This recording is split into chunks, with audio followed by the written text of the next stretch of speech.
exatamente, isso é verdade. Hum. Então,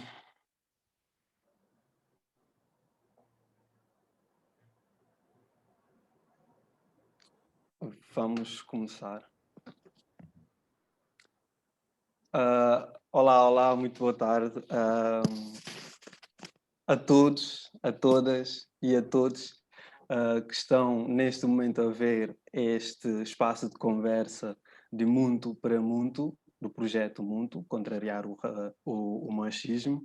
Já ia dizer racismo, mas não é racismo, é contrariar o machismo, que também solidariza com as lutas, antirracistas. Ah, para esta nossa conversa, antes de entrar no teor da nossa conversa, deixem-me apresentar-vos o Projeto Mundo. O Projeto Mundo é um projeto que está integrado no programa de mentoria do He4She, que é um, um movimento de solidariedade global pela igualdade de género, de Lisboa, neste caso, porque tem também as suas várias sedes e suborganizações em vários países. E então este projeto Mundo faz parte faz parte do movimento global He4She de Lisboa. Depois do nosso lançamento no depois do nosso lançamento oficial, que aconteceu na semana passada, 21 de março, decidimos, ou seja, eu e a minha mentora decidimos criar um espaço de conversa onde possa convidar pessoas, homens, para falarem sobre machismo e de muitas outras discriminações que assolam a nossa sociedade. Então surgiu esta ideia de criar este espaço de conversa, ah, muito para muito. Ah, Este espaço de conversa tem como principal objetivo e foco, tal como disse, convidar pessoas, homens, para falar sobre as várias discriminações e propriamente o machismo, em busca de uma melhor aprendizagem sobre igualdade de género e as causas e lutas sobre estas causas que é e deve ser encarada por todos. Ahm, então, antes de convidar o meu convidado para proferir as suas primeiras palavras, deixe-me assumir aqui publicamente, apesar de eu ainda estar a caminhar e a incorporar as lutas dentro de mim, deixa-me manifestar a minha solidariedade para com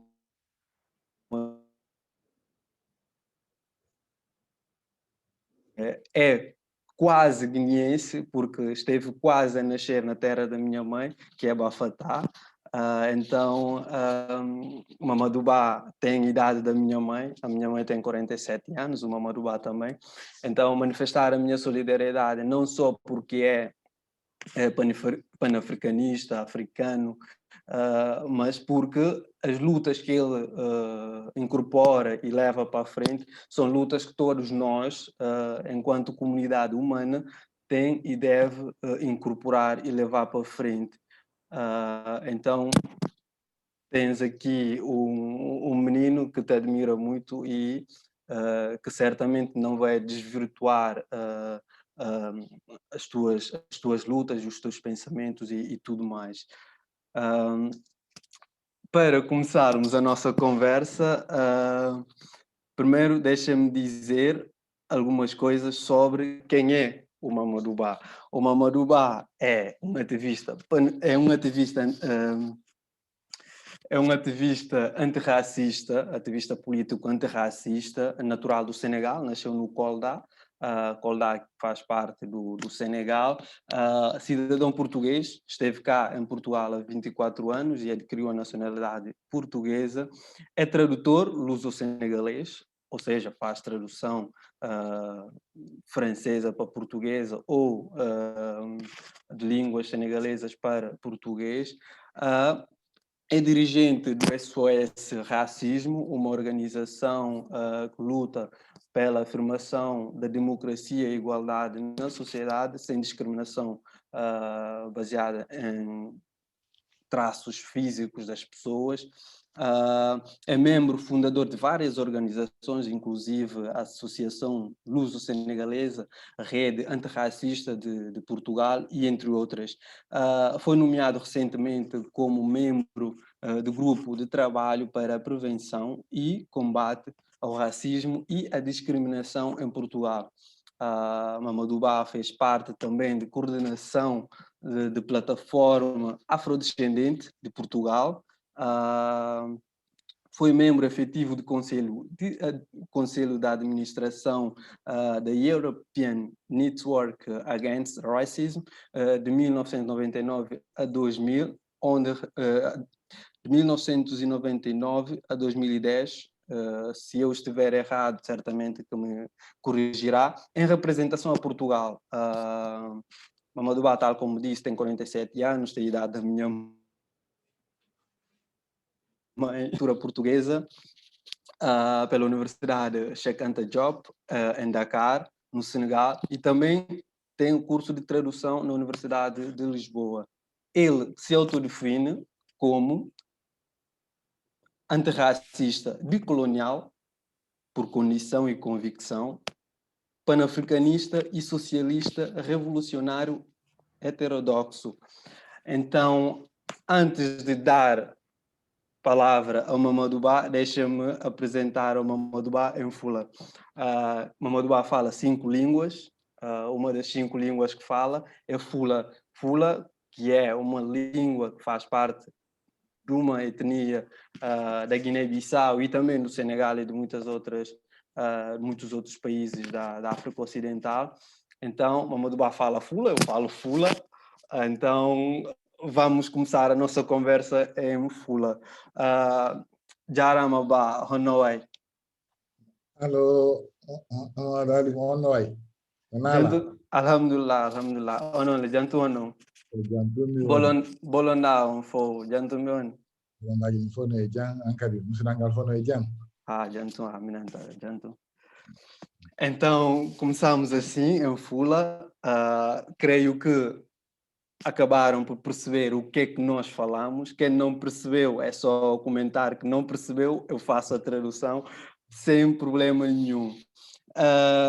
Então, vou pedir ao Mamadou Ba que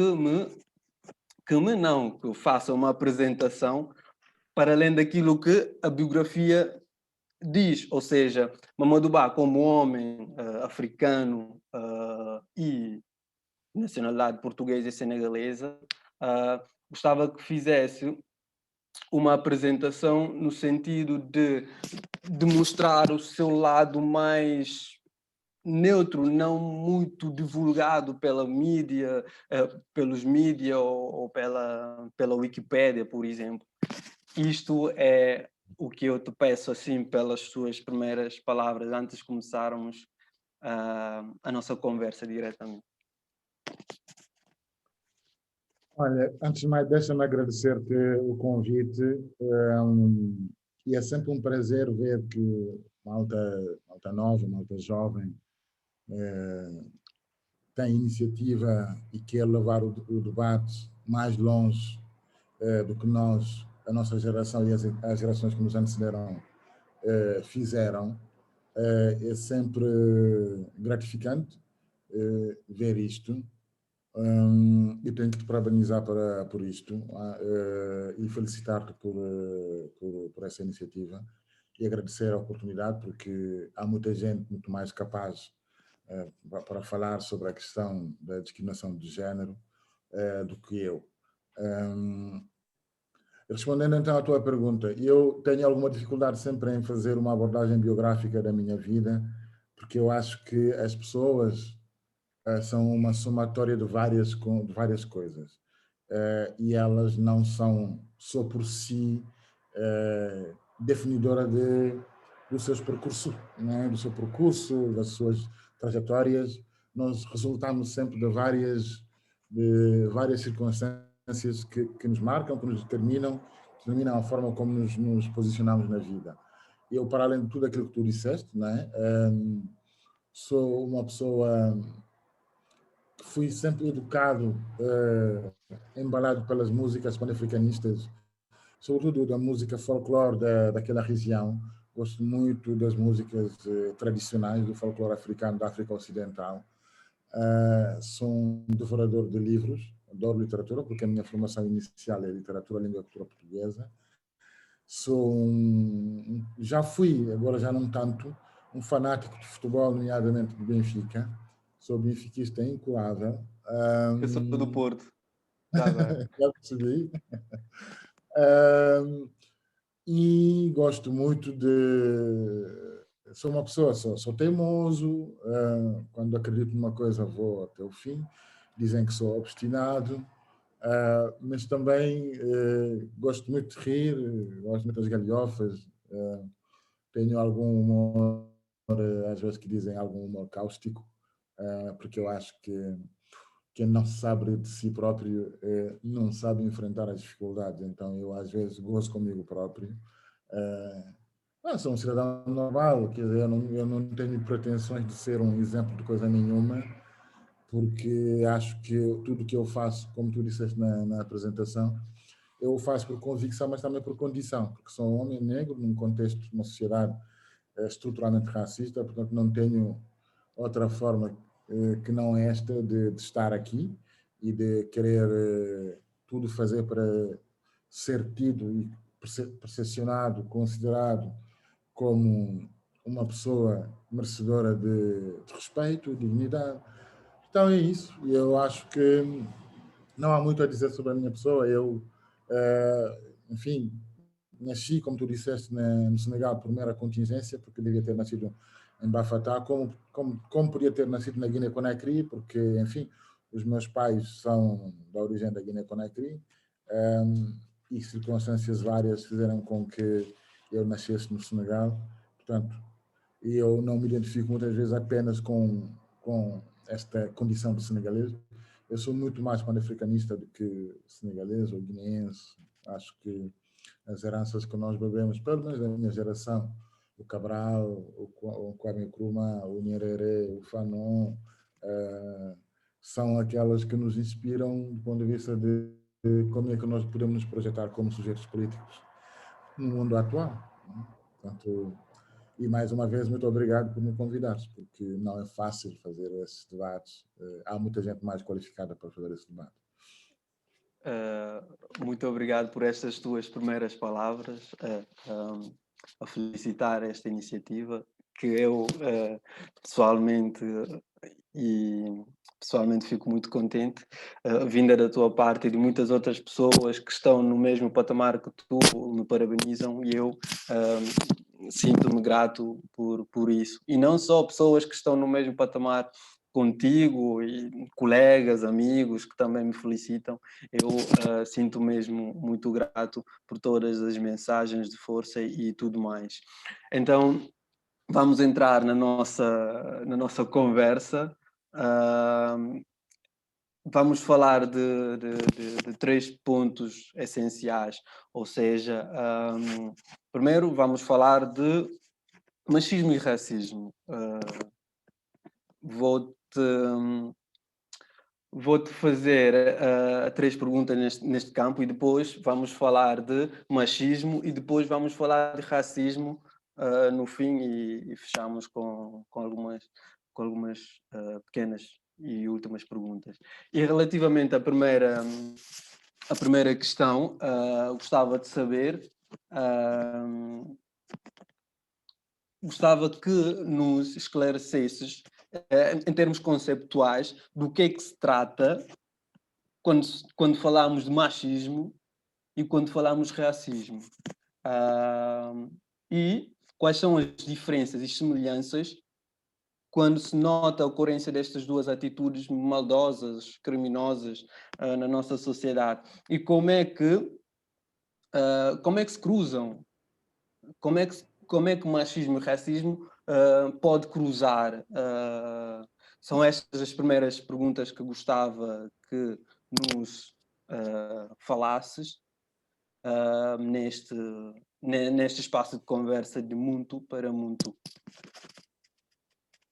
Bem, eu queria só, antes de responder às suas perguntas, dizer que eu acho que há aqui uma coincidência feliz na escolha do próprio título, do Muito para Muito, porque provavelmente pouca gente sabe, porque não é ensinado na escola. Então, o Muito é um conceito filosófico africano e eu acho que ele radica numa ideia que me parece muito importante deixar claro para quem nos está a ouvir.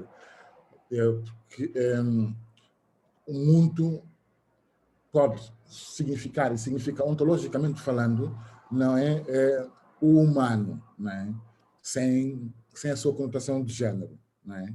O humano que é dotado de inteligência, de consciência, isto é o mundo. Portanto, o mundo pode-se também estender para qualquer pessoa, independentemente depois do seu género ou da sua orientação sexual. Parece-me absolutamente importante, porque isso reafirma a ideia de que as pessoas que foram racializadas ao longo da história, elas são portadoras da humanidade intrínseca, independentemente do contexto em que nasceram, das circunstâncias históricas em que se encontravam ou em que se encontram, e, portanto, são portadoras de património, de arquivos que constroem toda a humanidade. Né? E parece-me muito importante, e há muitos teóricos africanos e teóricas africanas que trouxeram este pensamento. Eu acho que eu, no fim, se quiseres, posso deixar algumas sugestões de leitura para os nossos e as nossas ouvintes, nomeadamente sobre o conceito do mundo e todas as suas derivações filosóficas e políticas. Então, respondendo à tua pergunta, quais são as diferenças, quais são as semelhanças e como é que se cruzam? A diferença, eu acho que ela é estrutural. A diferença entre o racismo e o machismo tem a ver com um chapéu principal, que é o patriarcado. Né? O que assenta, o que constrói, o que ossifica e densifica a violência de género é o poder patriarcal, é o patriarcado. Né? E que, por sua vez, se alavanca também, né, no poder na ordem capital, na organização político-social, econômica, que relega sempre as mulheres em segundo plano, quando não estamos a falar da sua objetificação, como foi durante muito tempo o caso. Né? As mulheres, por exemplo, no tempo colonial, e ainda hoje, em alguns setores da atividade, vemos que elas são quase com uma espécie de dispositivo da indústria da organização social. As mulheres que foram, por exemplo, levadas para a travessia do Atlântico foram levadas como força de trabalho, mas também como força de reprodução da força de trabalho. A desumanização não era apenas usá-las como instrumentos de trabalho, mas eram também usadas como reprodutoras desta mesma força de trabalho, né? Dos instrumentos de trabalho, que eram os escravos.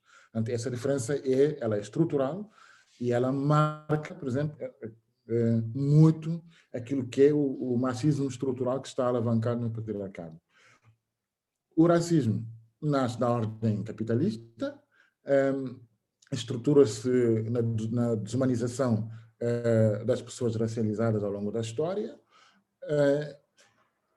E então, onde é que se cruzam?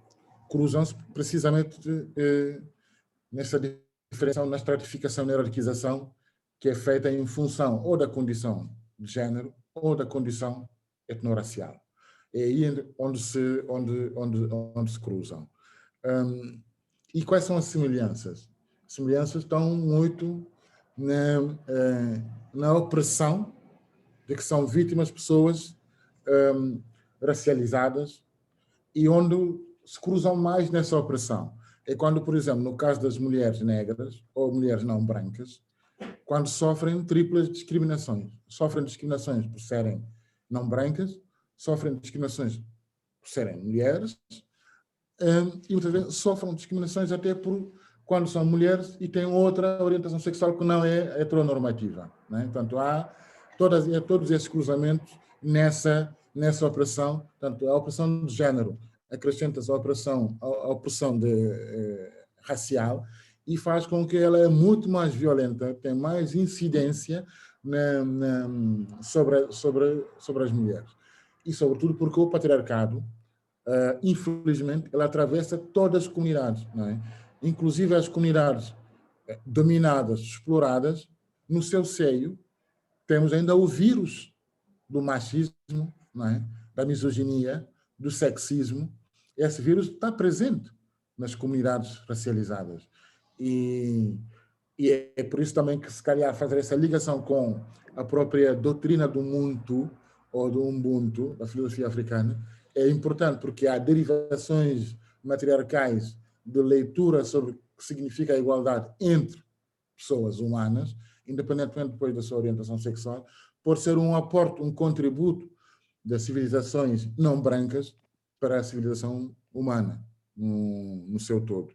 Não sei se consegui responder de uma forma sucinta as tuas perguntas. Sim, claro. Eu ia só reforçar aqui um termo que agora é muito utilizado tanto na academia como nas várias esferas do debate, que essas várias opressões e discriminações que as pessoas racializadas sofrem, tendo em conta as suas condições, daí nasce o interseccionalismo, ou seja, sofrimento sob várias camadas, tanto pela cor da pele, pela menor capacidade econômica que a pessoa possa ter e da invisibilidade que também, e de muitas outras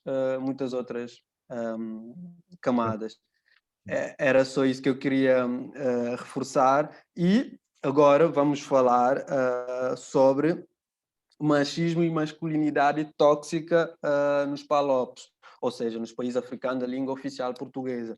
Nós sabemos que a nossa comunidade é muito, tal como o Mamadou disse no princípio, é muito patriarcalista, não sei se a palavra existe, mas há muito espírito de machundade, que de certeza o Mamadou Ba sabe muito bem, conhece muito bem esta expressão.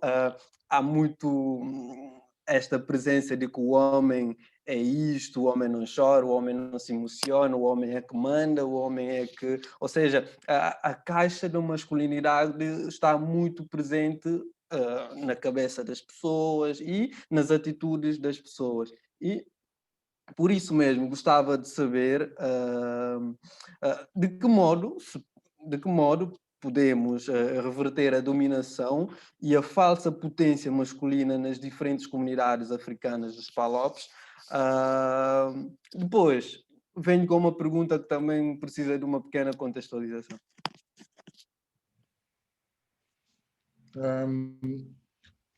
Sim, há um pensador africano que usa um conceito que eu gosto muito. Ele fala muito em falocracia. O Achille Mbembe, não é? Do falos, não é? A ideia da falocracia, que é essa ideia da toxicidade masculina que vem, sobretudo, da disputa pelo poder, não é? Pela hegemonia, pelo controle social, da divisão do trabalho, do controle da subjetividade, do controle das liberdades. E essa circunstância, por exemplo, no que toca às comunidades racializadas, ela tem várias tonalidades. Tu falaste na interseccionalidade. E parece-me que nós não podemos descolar ou separar o excesso de toxicidade masculina nas comunidades com os processos de dominação e de humilhação que aconteceram ao longo da história. Durante muito tempo, foi-nos ensinado, como forma de resistência à opressão colonial, que nós tínhamos que mostrar mais virilidade ainda, maior virilidade, maior capacidade de mostrar que não vergamos.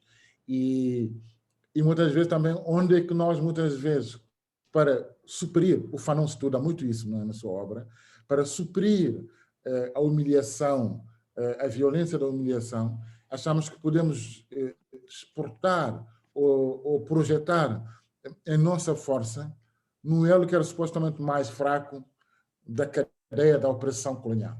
E então íamos exercer ainda muito mais essa violência sobre as nossas irmãs, mães, primas, sobre as mulheres, não é? Para ter alguma ideia de cultivar alguma ideia de virilidade, de machundade, como tu disseste, não é? E também creio que, em parte, todos os processos de cruzamento cultural, nomeadamente o diálogo entre as culturas tradicionais africanas e as culturas monoteístas, nomeadamente as religiões monoteístas, aumentou imensamente, a partir do patriarcado, este grau de toxicidade masculina, esta propensão a cultivar demasiado a virilidade, que é uma forma de animalizar as pessoas, no fundo. Não é? E é por isso também, mais uma vez, a escolha do mundo é muito feliz, porque uma das coisas que faz a diferença entre o mundo e o Buengue são, portanto, os conceitos que são seres, podem ser vivos ou mortos, mas que não têm nem consciência nem memória. Não é? Ao contrário do mundo, que é um ser que tem consciência, inteligência e memória.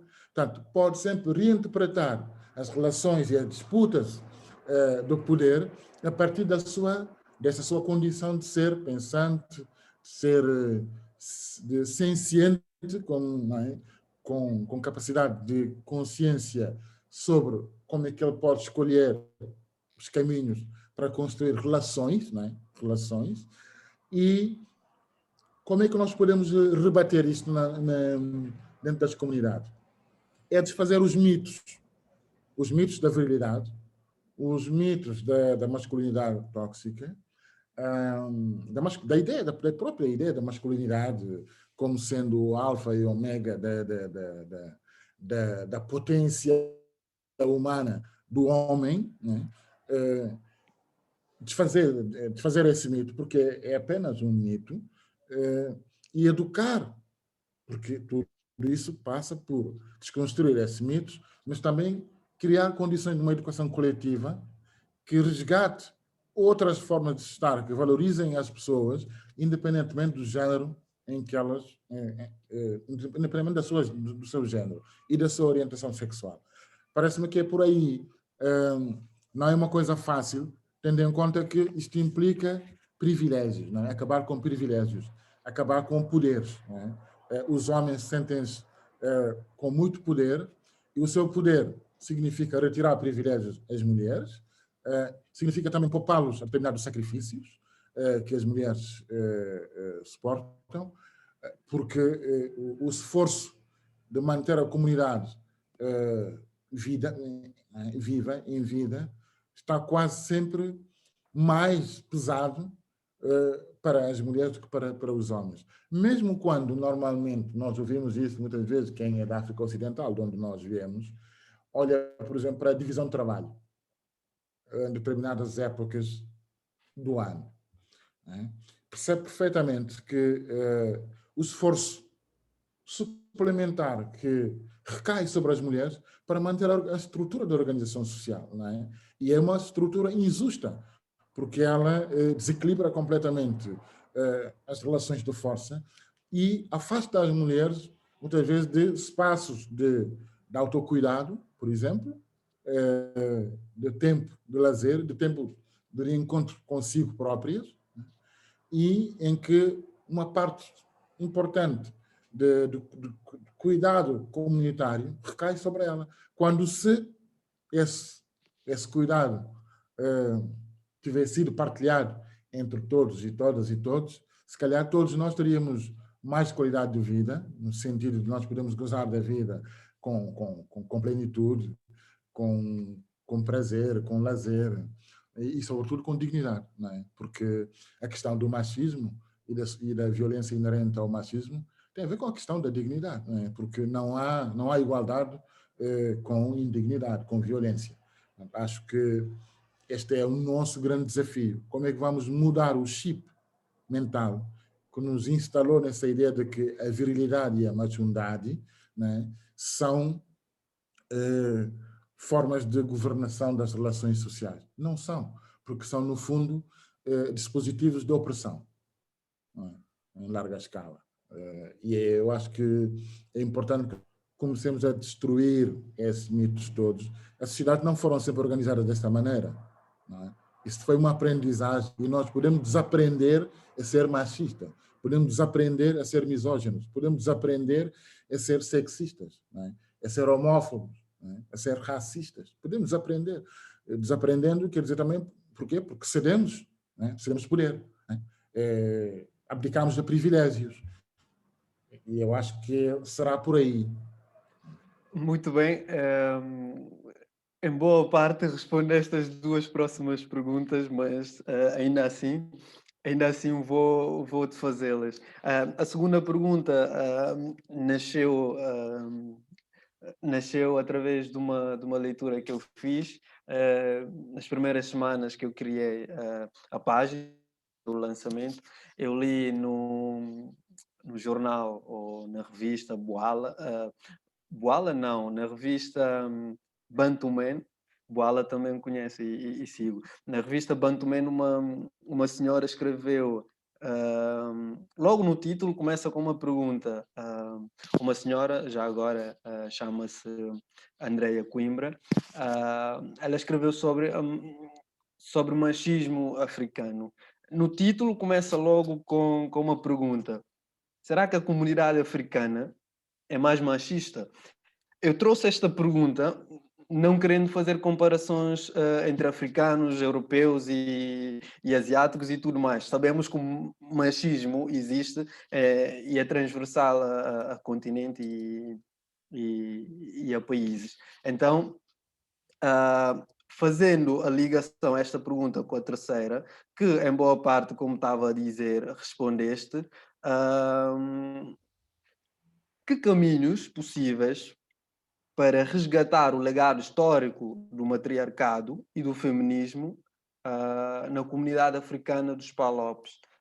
Estou a referir Palopes não é porque as outras comunidades não interessam, é mais porque este projeto está muito mais virado para exatamente. Então, estas duas perguntas gostava que falasses. Eu acho que é sempre um falso debate quase quando se quer uma espécie de disputa entre o significado real do machismo, da misoginia, do sexismo ou da homofobia, da LGBTQ-fobia nas nossas comunidades com as outras comunidades, porque evidentemente o que determina esse debate são questões mais estruturantes, ainda mais estruturais, que têm a ver com o privilégio epistêmico, não é? Há uma tendência em que o debate se vá muito centrado numa visão e numa perspectiva eurocêntrica do que significam as opressões várias em várias circunstâncias, não é? E eu acho que aqui, pelo menos na minha ótica, há duas coisas que são importantes. Primeiro, todas as lutas se fazem a partir de um contexto material objetivo e concreto, não é? E esse contexto material objetivo, ela se refere a relações objetivas em contextos objetivos. Portanto, todas as lutas devem ser feitas a partir das condições objetivas em que elas acontecem. Ou seja, elas têm que ter em conta as realidades culturais daqueles países, as realidades económicas, as realidades políticas de cada contexto. O que é que isso quer dizer? Não tem que ser o feminismo branco ou o feminismo ocidental é dizer às mulheres negras ou às mulheres africanas como é que elas têm que lutar e combater o machismo e o patriarcado e a misoginia. Isto não quer dizer também que nós queremos nos isolar, queremos nos afastar, não queremos dialogar. O que isso quer dizer simplesmente é que o mundo ele é diverso e as mundividências da forma como as pessoas percepcionam as suas relações sociais, as relações de poder, são também diversas. O que, ao fim e ao cabo, deve importar sempre numa luta contra o sexismo, contra a misoginia, contra a LGBTQ-fobia, contra o racismo, é o que é que nos move, no fundo, para travarmos qualquer dessas lutas, contra qualquer uma dessas opressões. É a dignidade humana. Não é? Ela está acima de qualquer outro tipo de projeção, articulação, orientação estratégica sobre como fazer as lutas. Não é? Ela está no centro de cada luta. E então eu acho que se nós prezamos, e sendo muito, portanto, sendo pessoas dotadas de inteligência, sensibilidade, consciência e memória, nós prezamos a dignidade, não é? E por ela vamos lutar. Vamos encontrar os caminhos para conquistar essa dignidade. E todas as pessoas que são muito, não é, merecem dignidade. E por isso que eu, por exemplo, diria, não nos vai bastar apenas contrariar o machismo, vamos também que o derrotar.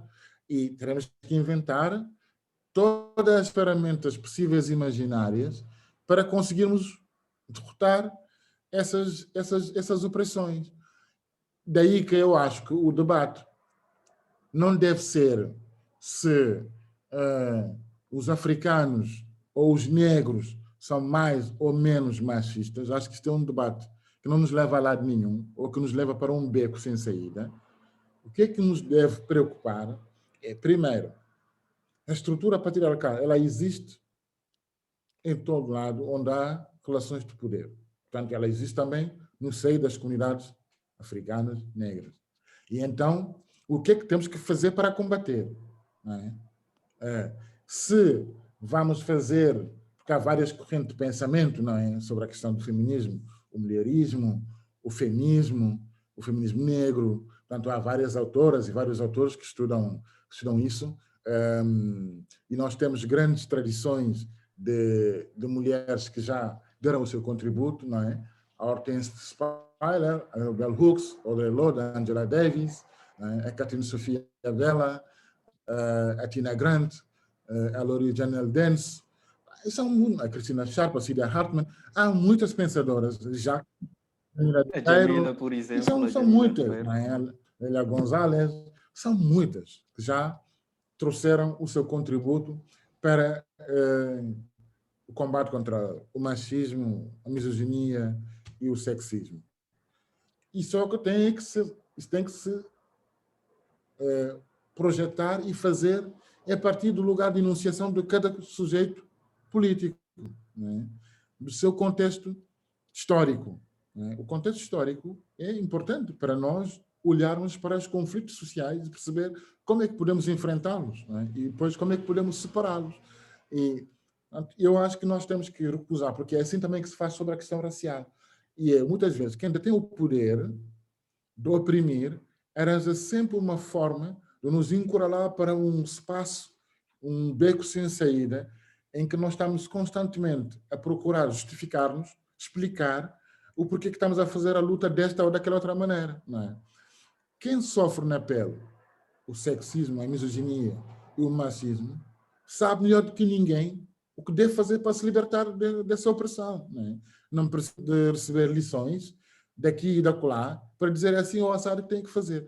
A única coisa que essa pessoa precisa é de construir alianças honestas, transparentes, comprometidas no combate contra as opressões. Aí sim, podemos, em determinadas circunstâncias, encontrar esta ou aquela outra forma de convergência para derrotar a opressão machista, mas respeitando sempre o lugar de fala de quem é sujeito da sua própria condição histórica, mas também é ator da sua libertação, não é? E da sua liberdade. Acho que é dessa forma que podemos combater este flagelo, não é? Porque a questão da igualdade de género é uma questão eminentemente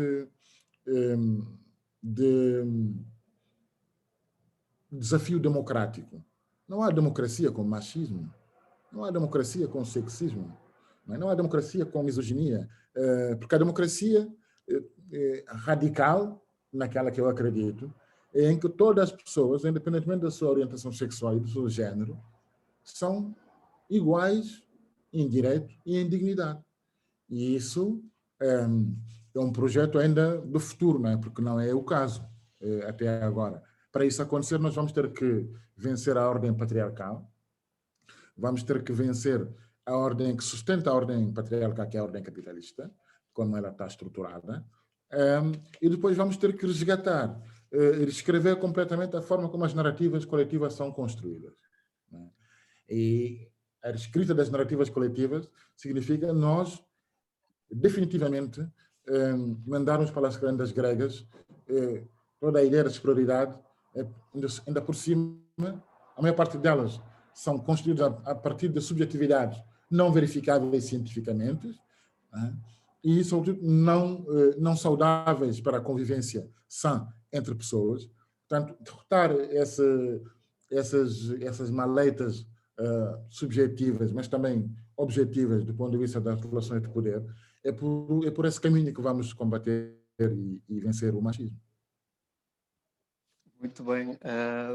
Ficam aqui as recomendações para toda a gente que acredita que o mundo pode ser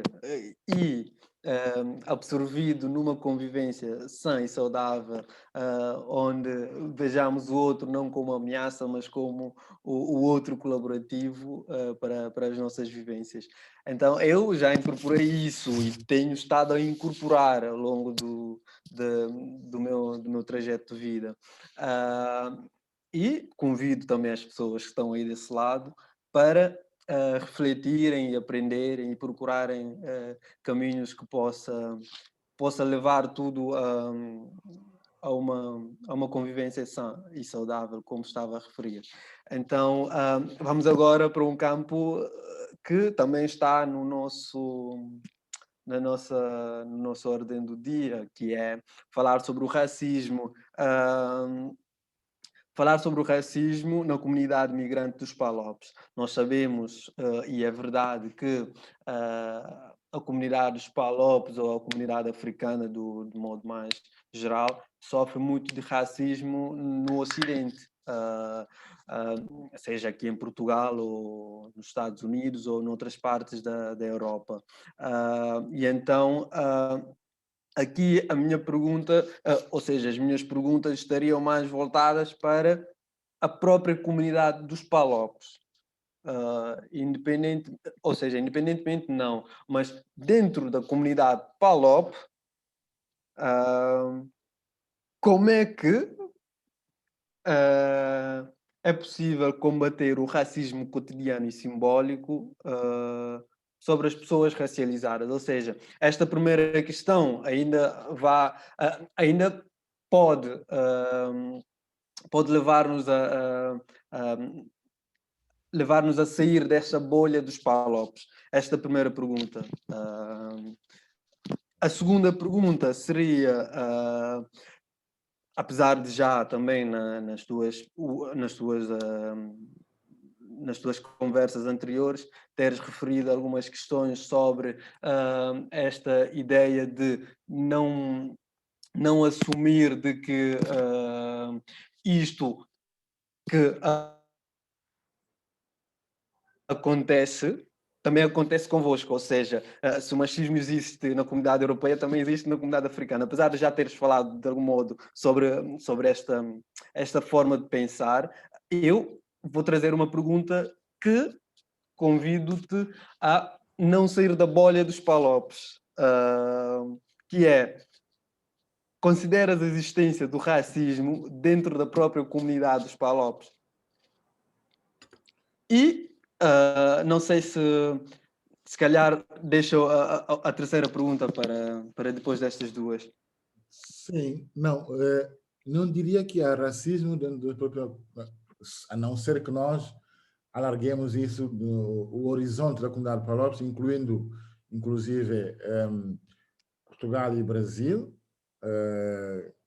Aí sim poderemos falar de racismo dentro da comunidade, não é?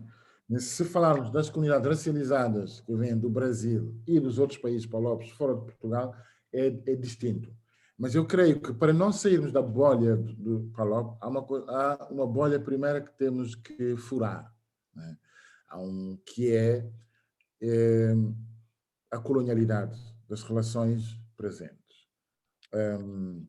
Porque a ideia de que os conjuntos geopolíticos com referencial linguístico na base do legado colonial fazem de nós uma comunidade homogénea e com tratamento igual é uma quimera, não existe.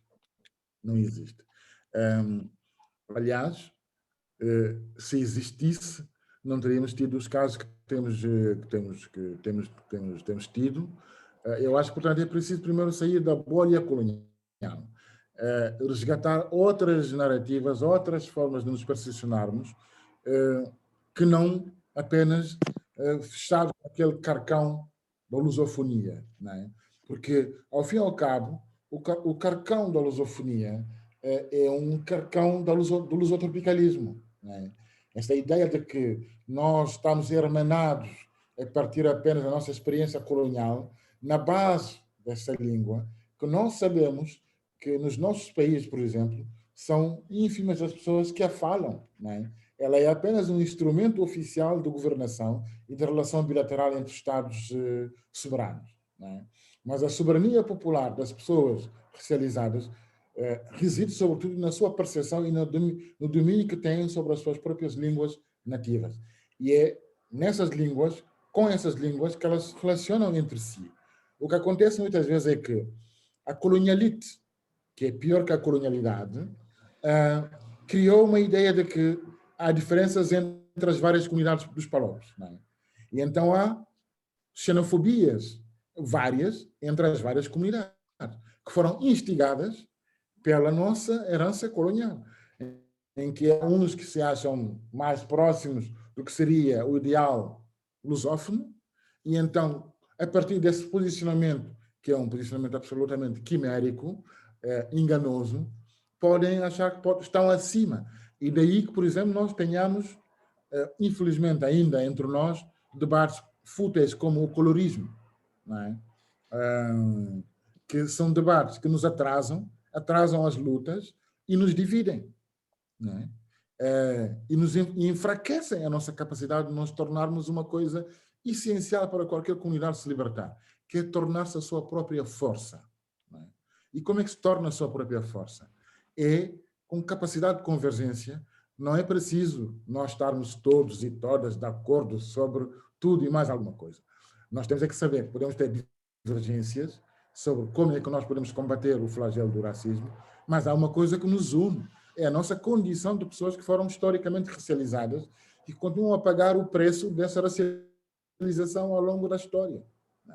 Esse é o nosso compromisso. Portanto, o horizonte estratégico que justifique que nós tenhamos que nos unirmos é para nós percebermos que, independentemente da diferença da melanina que possa existir entre nós, ou da diferença da percepção da nossa pertença nacional, sejamos angolanos, são tomenses, guineenses, cabo-verdianos, macaenses ou brasileiros,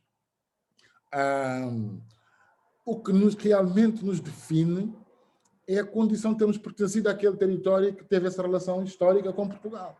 Não é? E dela não sairemos sozinhos, porque não há ninguém que consegue mudar o mundo sozinho. Não é?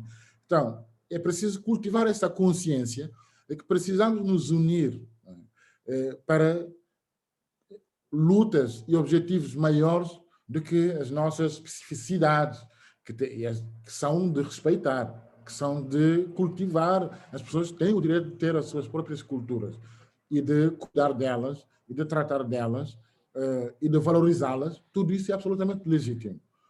O que não é frutífero, nem é saudável, é mobilizar essas especificidades para se distanciar, pensando que se pode distanciar das opressões que são mais estruturais, não é?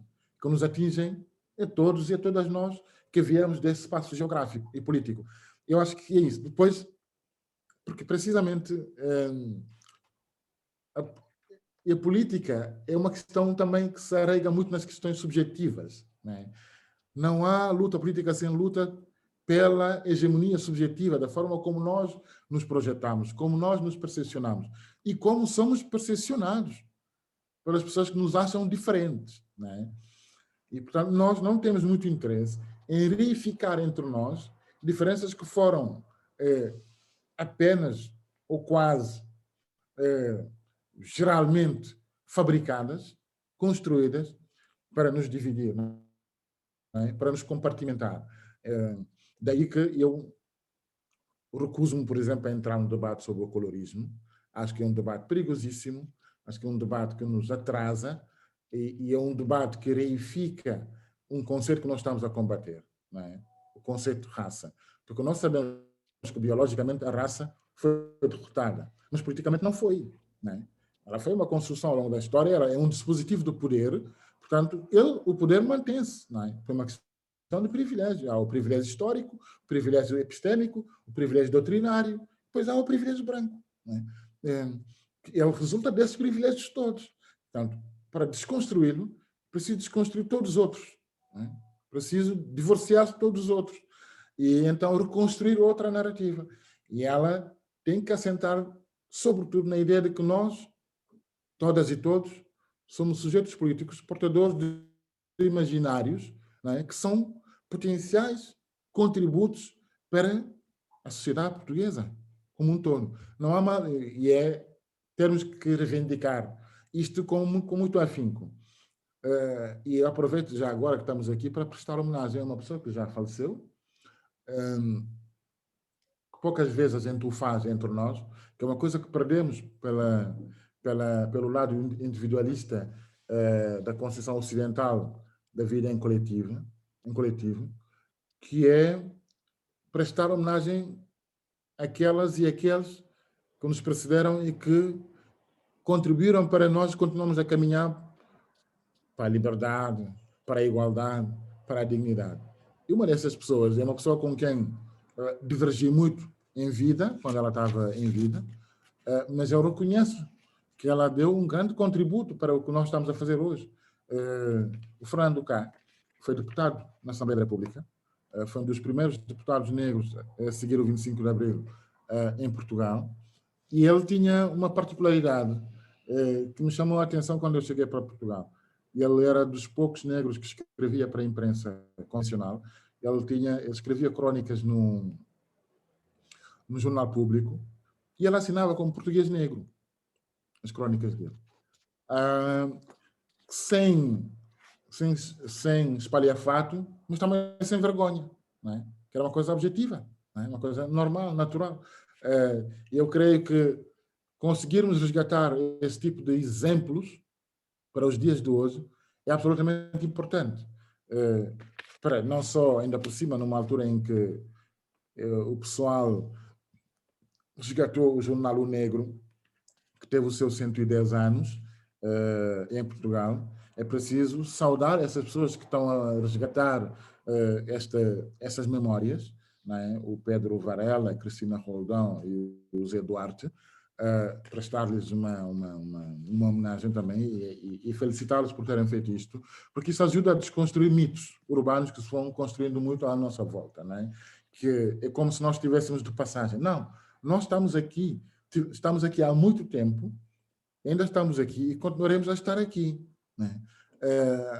Portanto, eu acho que a questão do racismo dentro das comunidades tem que ser visto a partir desta lupa, né? Para não cairmos nas distrações habituais, outra vez, em que, por exemplo, a extrema-direita está sempre a me perguntar qual é a minha opinião sobre o que está a acontecer em Moçambique, né? Ou o que é que está a acontecer no Senegal.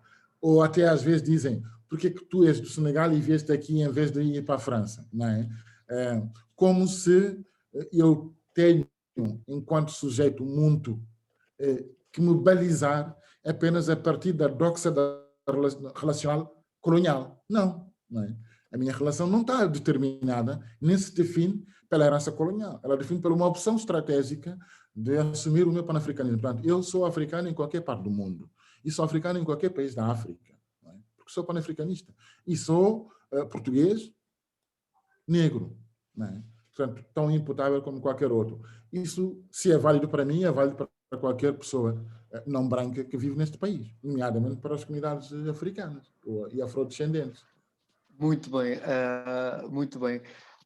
Mas há uma coisa que pareceu-me que não falaste, que é a primeira pergunta. Claro. Como combater o Ah, racismo cotidiano e simbólico sobre as pessoas racializadas na comunidade portuguesa, já agora? Ah, eu acho que é o que temos vindo a fazer, todas e todos. Nós, há vários patamares. Não é? Eu acho que há aspectos de ordem mais, digamos assim, da real política, não é? Da prática política, que é da responsabilidade coletiva, mas sobretudo da responsabilidade primacial do Estado. O Estado tem que assumir um compromisso concreto de que o racismo é uma ameaça à ordem democrática. Porque a partir do momento em que o racismo origina e alimenta e retroalimenta-se das desigualdades, não é? A Ruth Gilmore, que é uma das maiores pensadoras negras da atualidade, ela, em tempos, numa conversa com a Jamila Ribeiro, que nós organizamos, ela disse uma frase que estou sempre a repetir, porque eu acho que ela é absolutamente é uma bitola para nós percebermos do que estamos a falar quando estamos a falar de racismo. Ela disse que o capitalismo necessita de desigualdades e o racismo fornece-lhe essas ferramentas. Então, é preciso que haja um compromisso do Estado para combater a desigualdade com o fator racial. Isso obriga não apenas a uma produção legislativa muito extensa nas várias áreas que tocam as questões raciais, mas também implica programas e políticas públicas concretas na área da educação, na área da habitação, na área do emprego, na área da saúde. E depois há ações políticas da ordem da simbólica. Né? Por exemplo, como é que nós vamos reescrever ou reinventar a narrativa coletiva, né? Sobre os conteúdos dos manuais curriculares? Como é que vamos promover, não é só com palavras e campanhas, como é que vamos promover ativamente o diálogo cultural na sociedade portuguesa, em que todas as culturas são tidas por iguais e dignas de tratamento, não é? Através da elaboração, programação, projetos e programas culturais, mas também da interação no cotidiano, no espaço de trabalho, no espaço escolar. Porque é que, como refere muitas vezes a professora Inocência Mata, porque é que no espaço escolar as crianças negras ou ciganas, as outras, os imigrantes, por exemplo, não conseguem encontrar nada no universo escolar, tanto na cantina, como no pessoal docente e administrativo, como nos festejos, no espaço escolar, coisas que as identificam, nas quais elas possam refletir elas próprias, se sentirem bem, não se sentirem estranhas ou estrangeiras no próprio universo escolar. Isso tudo são formas de combater o racismo nas comunidades racializadas. Depois, claro, há trabalho também que nós temos que fazer dentro das comunidades, que é como é que nós vamos aumentar o nível de consciência política nas comunidades, o nível de compromisso político dentro das comunidades. Como é que vamos fazer trabalho de base nas comunidades para perceber? Porque as comunidades sabem melhor do que os ativistas, a maior parte das vezes, quase sempre, quais são os reais problemas nas comunidades. Não é? E como é que nós vamos criar condições para que haja uma articulação entre o discurso público do ativismo e as necessidades reais na base, para que, quando nós levarmos o discurso para o espaço público, que esse discurso seja realmente fruto das preocupações reais das pessoas que estão nos bairros, nas comunidades. E como é que essas comunidades também podem se apropriar do discurso público para se defenderem, para se autodefenderem, para também fazerem propostas concretas para mudarem as suas condições de vida. E eu acho que isso tudo está a ser feito, porque eu estou aqui há algum tempo e há uma coisa de que eu estou muito feliz de ver, é primeiro a centralidade que o debate sobre a questão ocupou na disputa política e no debate público, tornou-se irreversível, incontornável, falar do racismo na disputa política. É uma conquista tremenda. uma conquista tremenda. E, para além disso, aumentou o nível de consciência coletiva. Quando olhamos para a manifestação dia 6 de julho do ano passado, foi a maior manifestação de sempre em Portugal contra o racismo. E tinha gente de todas as idades que vieram das comunidades. Pessoas que pela primeira vez tinham manifestado. Pessoas que vivem em Portugal há 40 anos, 50 anos, 60 anos, nunca tinham ido à rua para se manifestar. E foram à rua. Ou pessoas muito mais novas que nunca se tinham ido manifestar e foram manifestar-se. Não é? Ou seja, e aliás, aquela manifestação de janeiro de 2019, dos jovens estudantes que subiram à Avenida de Liberdade, não é? Uma forma espontânea, auto-organizada, são sinais. A eleição de 3 deputadas negras na Assembleia da República são sinais. Não é? Tudo isso são sinais. E até acho que a própria, arrisco dizer que a própria acrimónia da extrema-direita, a sua acutilância, toda a sua verboreia racista no espaço público, no espaço mediático, se prende com esta psicose, né, que o fortalecimento da capacidade reivindicativa, da mobilização e da luta e da proposta que vem das comunidades está a trazer. Né? Portanto, eu acho que isto tudo faz parte da forma como nós podemos combater o racismo nas comunidades e, sobretudo, fazer um trabalho para o futuro. Né?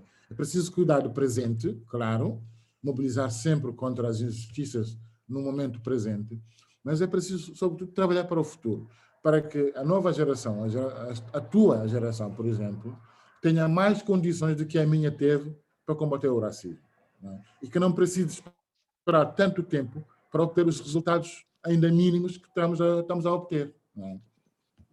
E para isso também é preciso que nas comunidades as pessoas se interessem pela política, que se filiem nos partidos, que façam militância partidária, que se organizem, que criem associações, organizações coletivas. Isto tudo é a melhor forma de nós combatermos o racismo, é aprendermos a nos construirmos como força de pressão e força de proposta política. Não é? Muito bem. Estamos,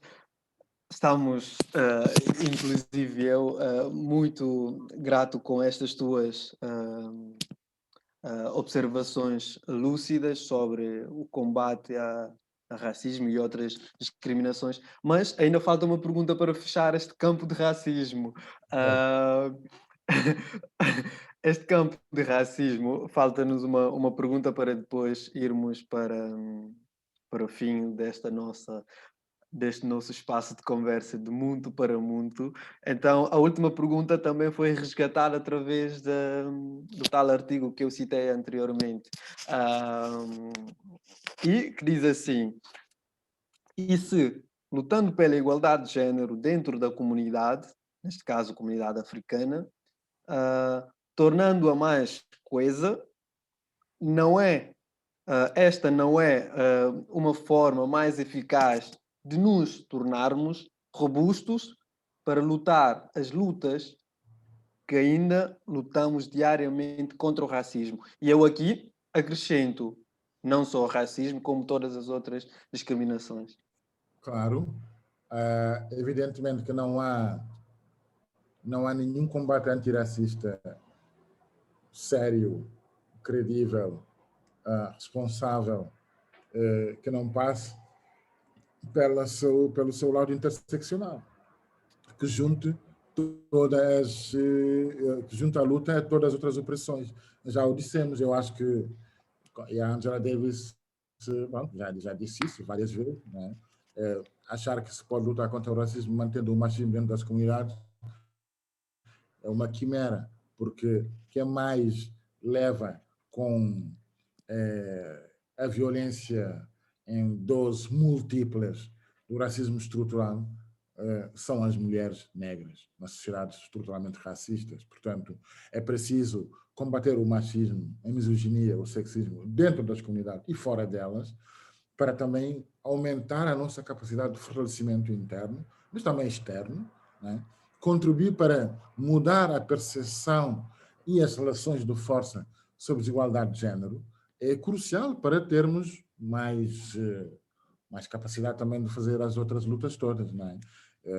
A luta por um salário digno, a luta por uma casa condigna, a luta por uma educação condigna, a luta por um emprego digno. Tudo isso passa por aí.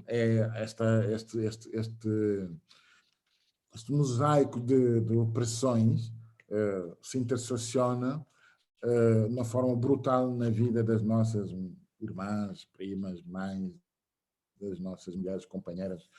Portanto, claro que sim, terá que forçosamente passar por aí, senão será inconsequente, não é?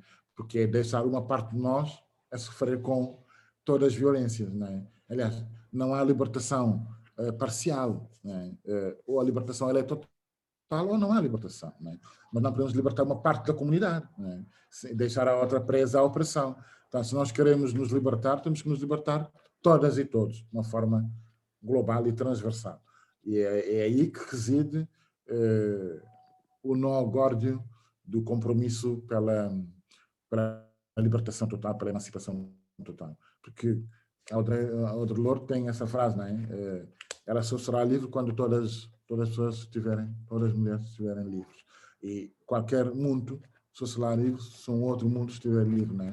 E a filosofia Ubuntu nos tem uma frase bonita que parece poética, mas é muito profunda. Quando o Desmond Tutu disse, na altura quando ele recebeu o Prémio Nobel da Paz, ele disse esta frase: o que nos devemos uns aos outros é a nossa humanidade. Né?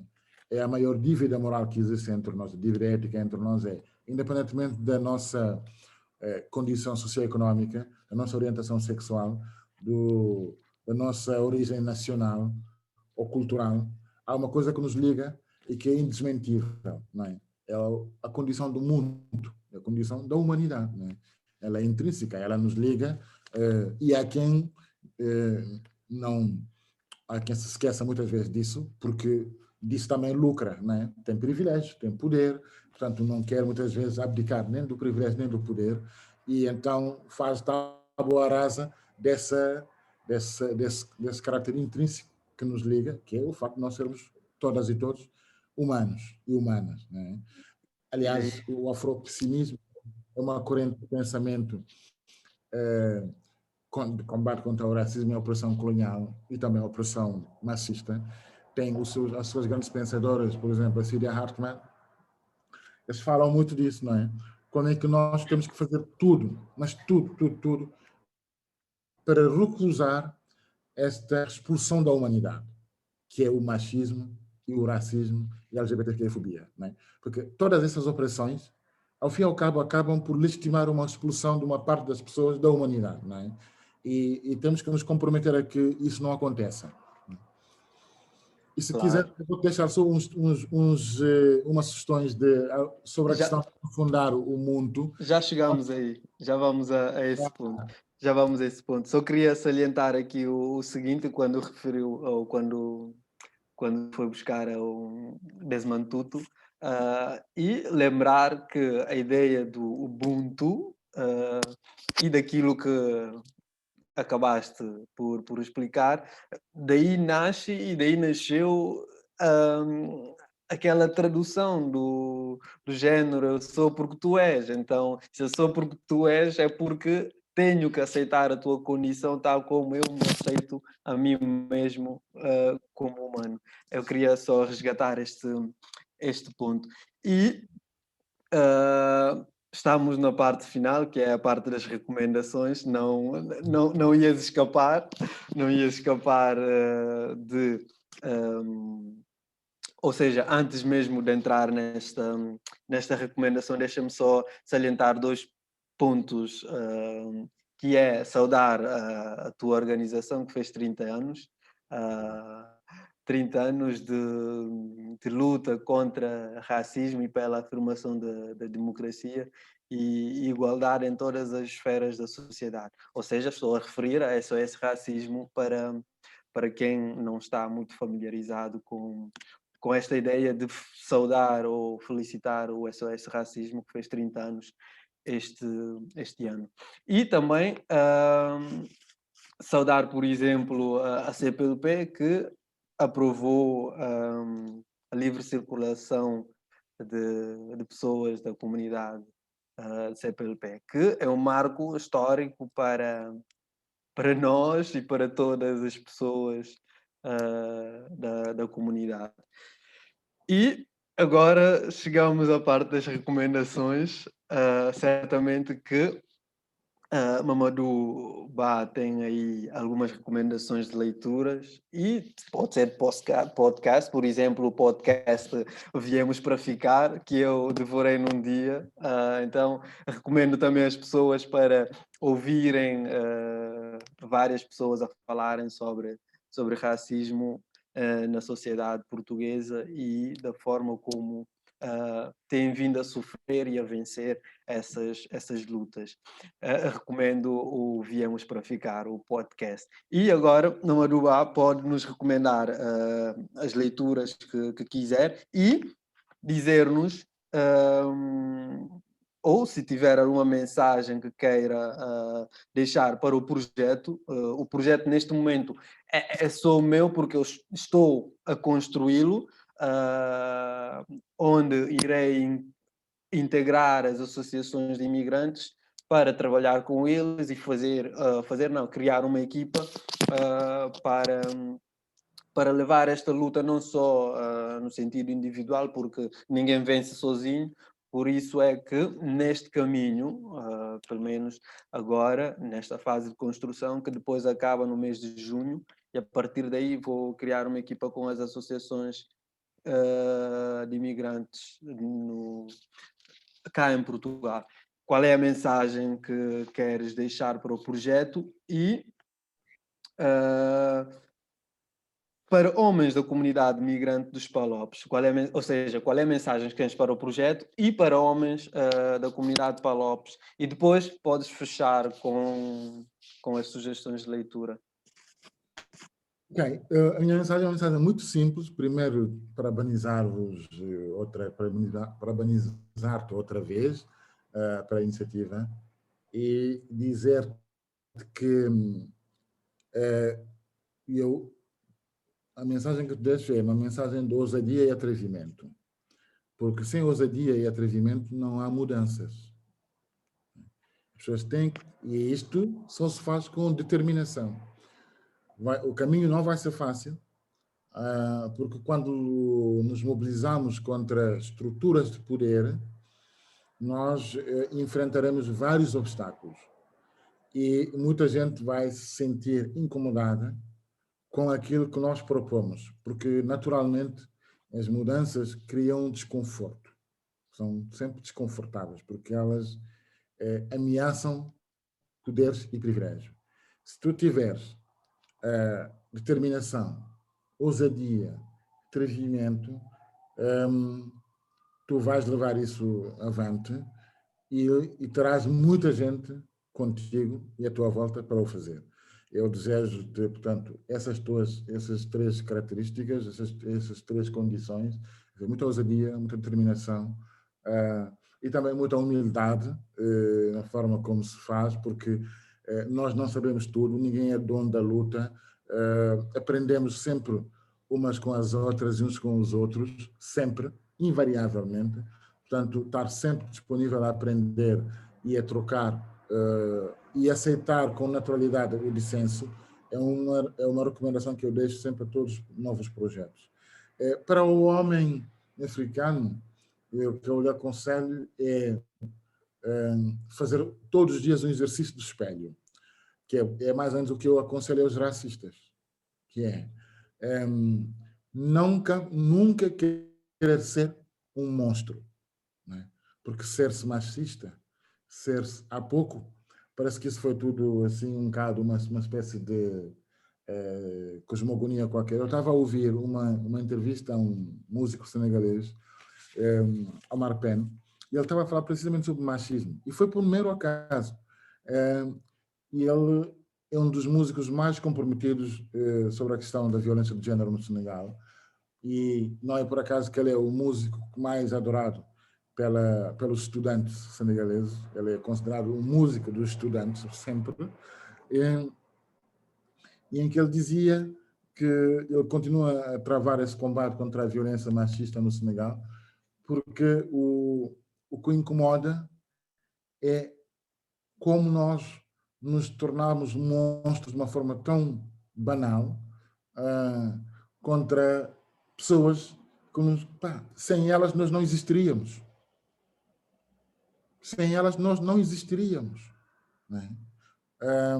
E a nossa existência seria muito mais pobre. Como é que é possível nós nos podemos transformar em animais, em monstros, para uma parte de nós? Né? Portanto, os homens têm que olhar as mulheres como sendo uma parte deles. Ninguém se autoflagela. Portanto, as mulheres merecem o respeito e a dignidade, e todos os homens têm que respeitar as mulheres, e esse é o conselho que eu deixo. Sobre recomendações, eu tenho várias listas sobretudo de autores que estudam o fenómeno Ubuntu e esta questão. Eu acho que é importante nós conhecermos esses nomes. Temos o Emmanuel, um filósofo da Nigéria, o Suleiman Bashir Diagne, que é outro filósofo da Nigéria, ou o Albert Monon Diana, que é um filósofo do Ghana, o Polen Ontunji, um filósofo do Ghana. A Omolara Leslie é uma das pioneiras do feminismo africano e nigeriana. O Fabien Ebussi Bulaga é um dos especialistas do Ubuntu no continente africano. Portanto, são tantos. E há o Valentim Mudimbo também, que é um outro grande pensador sobre a questão Ubuntu. E o Kwasi Wiredu, que é o filósofo ganês, que estuda muito as cosmogonias africanas em comparação com o imaginário ocidental. E acho que são leituras são úteis para perceber isso. Depois das questões femininas, já falámos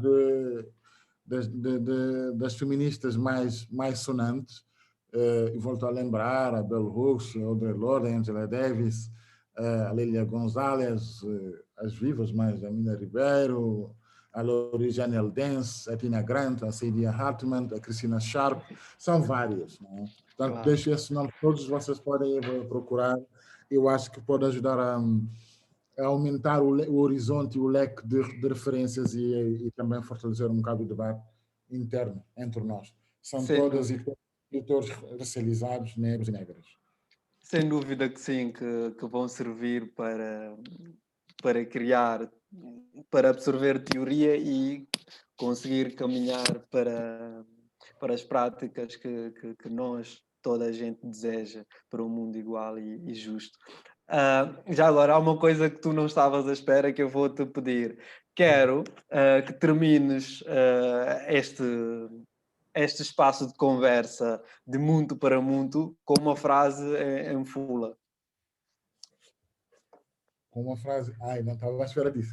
Pois não. Uma frase em fula, ou seja, começámos em fula, podemos terminar em fula e é legítimo, somos fulas, então podes fechar o direto. Vou dizer uma frase, que é uma frase muito batida, que foi dita pelo Almami Bokar Birol, quando ele ia à última batalha contra a invasão colonial francesa. Ele disse uma frase que ficou marcou o movimento de libertação nacional depois. É uma frase de 1846, que ele disse: Moyahani pore daka, oyahai daka pore. Quem não resiste é subjugado. Moyahani pore daka, oyahai daka pore. Muito obrigado. Jarama Bui Mamaru. Não, ele tem mal. Então, fechamos assim o nosso espaço de conversa de muito para muito com o Mamadou Ba a fechar a frase dita em 1846. Moyata... Moyahali pore daka, oyahai daka pore. Moyahali pore daka, oyahai daka pore. Ou seja, pode traduzir, por favor? Quem não resiste é subjugado.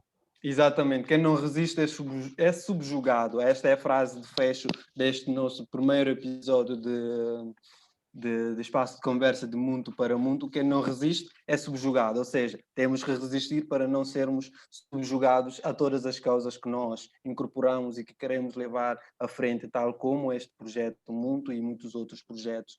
Por isso, muito obrigado a todos e a todas e a todos que estiveram desse lado a assistir a este primeiro direto com Mamadou Ba sobre machismo e racismo. Muito obrigado a todos. Até breve. Obrigado. Obrigado.